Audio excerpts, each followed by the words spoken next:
మన ప్రాణప్రియుడు, మన నాథుడు, మన దేవుడైన యేసుక్రీస్తు నామమున అందరికీ వందనాలు.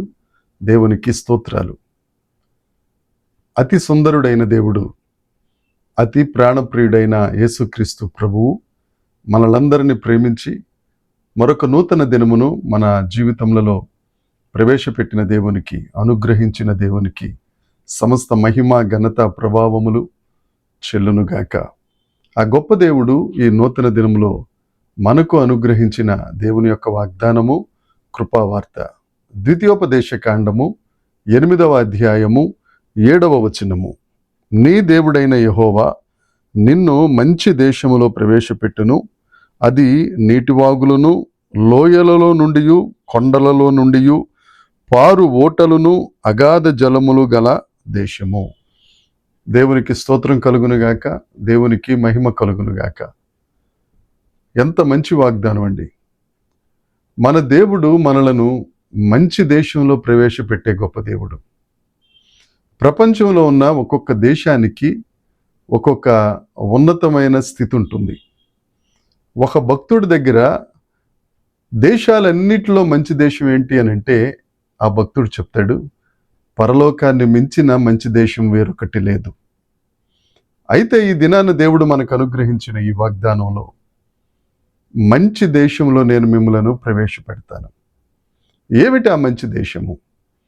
మనం దేవుడు మంచి దేవుడు గనుక మంచి దేశంలోనికి, అనగా మంచి పరిస్థితులలోనికి, మంచి ఆశీర్వాదములలోనికి, మంచి అనుభవములలోనికి, ఆ దేవుని యొక్క మంచితనం అంతటిని చూడగలిగిన ఆ మంచి దేశంలోనికి దేవుడు మనలను ప్రవేశపెట్టునుగాక. దేవునికి స్తోత్రం కలుగునుగాక. మనం అందరం మంచి పరిస్థితుల్లో ఉండాలని కోరుకుంటాం. ఆ దేవుని యొక్క మంచితనం మనం చూడాలని, మనం అనుభవించాలని ఆశిస్తాం. మన పితరుడైన మోషే సహితం దేవుని దగ్గర ప్రార్థించగా దేవుడు అంటారు మోషేతో, నా మంచితనం అంతటిని నేను నీ ఎదుట కనుపరుస్తాను. దేవుని యందు ప్రియమైన వారలారా, ఇంతవరకు నా జీవితంలో మంచితనం అనేది, మంచి పరిస్థితి అనేది లేదండి. ఎటు చూసినా కేడు అనుభవాలే, ఎటు చూసినా దుర్వార్తలే. నేను ఏం చేసినా కానీ అక్కరకు రాని పరిస్థితి. శాంతి లేదు, సమాధానం లేదు. ఏ ఒక్క పరిస్థితి కానీ, ఏ ఒక్క వ్యక్తి కానీ నన్ను మంచిగా చూసేవారు లేరని బాధపడుతున్నావా? అందుకే దేవుడు ఈ దినాన నీతో మాట్లాడుతున్నారు.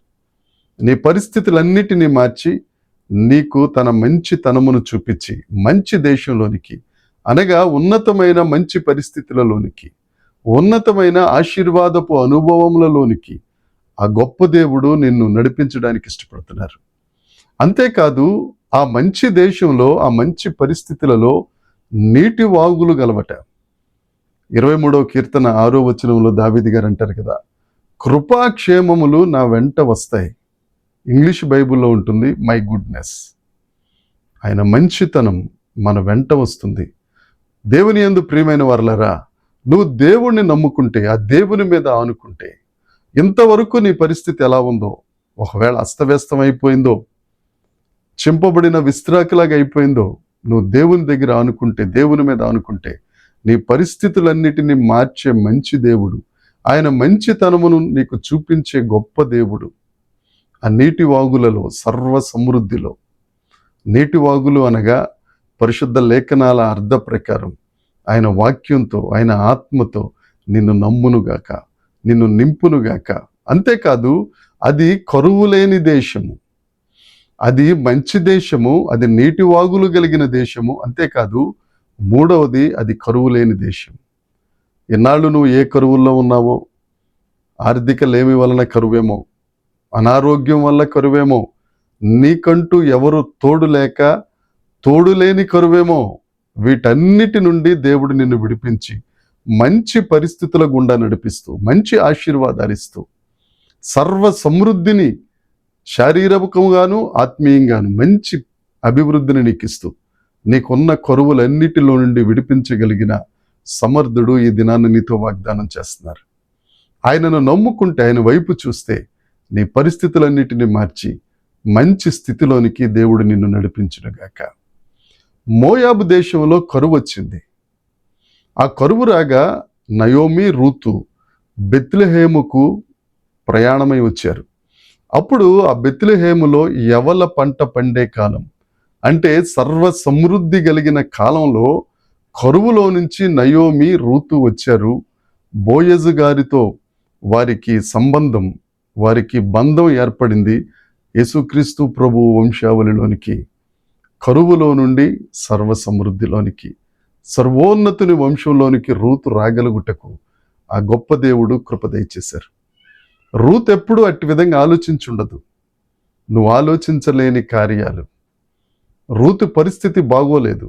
రూతును మంచి పరిస్థితిలోనికి, సర్వ సమృద్ధిలోనికి నడిపించిన దేవుడే నువ్వు ఊహించని కార్యాలు నీ జీవితంలో జరిగించి మంచి పరిస్థితులనిచ్చి సర్వ సమృద్ధిలోనికి నడిపించి సమస్త విధములైన కరువులో నుంచి దేవుడు నిన్ను విడిపించునుగాక. ఈ దినమంతా ఈ వాగ్దానాన్ని చేతబట్టుకుందాం. ఈ వాగ్దానాన్ని నెమరు వేద్దాం.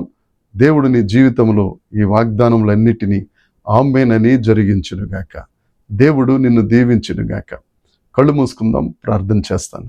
పరలోకమందున్న మా తండ్రి, పరిశుద్ధుడా, కృపగలిగిన దేవుడా, మమ్మలను మంచి దేశంలోనికి తీసుకెళ్లే గొప్ప దేవుడా, సర్వ సమృద్ధిని మాకు అనుగ్రహించు మా తండ్రి. ఏ కరువు మా దరి చేరకుండా నీ రెక్కల చాటును మమ్మల్ని భద్రపరిచే దేవుడా, మీకు స్తోత్రాలు చెల్లిస్తున్నాం. ఎందరైతే ప్రభువా దుర్వార్తలతో, కీడుతో బ్రతుకంత అస్తవ్యస్తమైపోయి నా జీవితం ఏమి అర్థం కావడం లేదనుకుంటున్న వారితో మీరు మాట్లాడి వారికి మంచి పరిస్థితులను అనుగ్రహించి వారి ద్వారా నీ నామమును ఉన్నతం చేస్తున్నందుకు, మహిమపరుచుకొనుచున్నందుకు సమస్త మహిమ, ఘనత, ప్రభావములు మీకు ఆరోపిస్తూ యేసుక్రీస్తు నామమున ప్రార్థించి అడిగి వేడుకొనుచున్నాము తండ్రి. ఆమేన్. దేవుని కృప మనందరికీ తోడై ఉండునుగాక. ఆమేన్, ఆమేన్, ఆమేన్.